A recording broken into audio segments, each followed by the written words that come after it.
update natin para sa lagay ng ating panahon.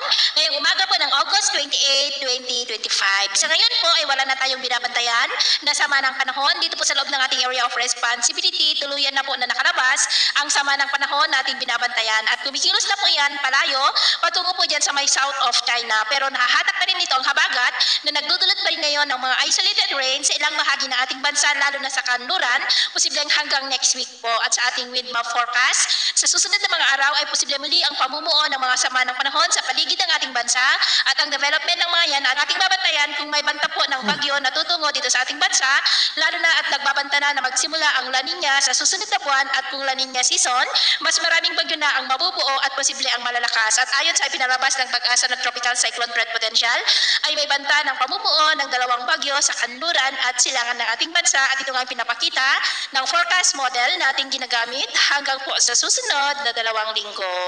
At sa lagay ng ating panahon ngayong madaling araw, dahil sa habagat ay may mga isolated rain sa ilang bahagi ng Bataan, Metro Manila, Batangas, Quezon, Legazpi, Sorsogon, Masbate, Mimaropa, Panay Island, Negros, Cebu, Bohol, Leyte, Samar Provinces, Surigao del Norte, Davao at Zamboanga Peninsula. At mamaya ay sisikat ang araw sa malaking bahagi ng bansa pero dahil sa habagat ay cloudy skies with isolated rains ang ilang bahagi ng Bataan, Batangas, Mimaropa.